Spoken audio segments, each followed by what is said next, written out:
এই ভিডিওতে আমি আপনাদেরকে দেখাবো কিভাবে গ্রামে পুত্র বিসর্জন করতে করতে কিভাবে একটা গুপ্তধনের সন্ধান পেলাম। চলুন বেশি কথা না বলে দেখে আসি সেই গুপ্তধন। প্রচণ্ড চাপের বেগে আপনি ঠিক রাস্তাঘাটে এরকমই নীরব জায়গা খুঁজবেন। আপনার ত্যাগের জন্য এই ত্যাগই শিখিয়ে দেয় ভোগেই সুখ নেই, ত্যাগে প্রকৃত সুখ। এই সুখ অর্জনের সময় খেয়াল করে দেখলাম একটি চমৎকার জিনিস, আপনাদেরকে দেখানোর চেষ্টা করি।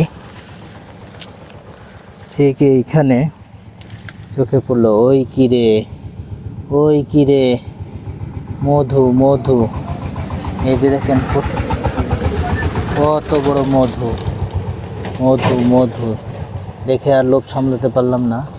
এই দেখেন কত বড় মধু। এই জিনিসটা এমন একটা জায়গায় যে একমাত্র এই প্রাকৃতিক ডাক যদি যেখানে না করতে যাওয়া হয়তো আসলে এটা কখনো ফাইন্ড আউট করা সম্ভব ছিল না।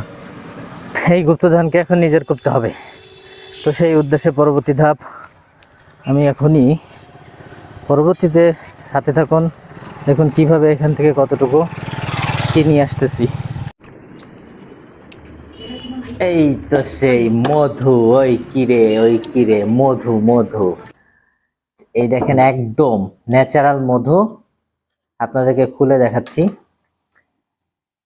গ্লাসে করে ঢেলে দেখাই। হ্যাঁ, যে আসলে প্রাকৃতিক মধুর একটা গুণাগুণ অন্যরকম। দেখেন আপনি এটার চেহারা দেখলে বোঝা যাচ্ছে যে এটি কি পরিমাণ আছে, আসলে ন্যাচারাল এক ফোঁটা, এখানে কোনো ভেজাল না।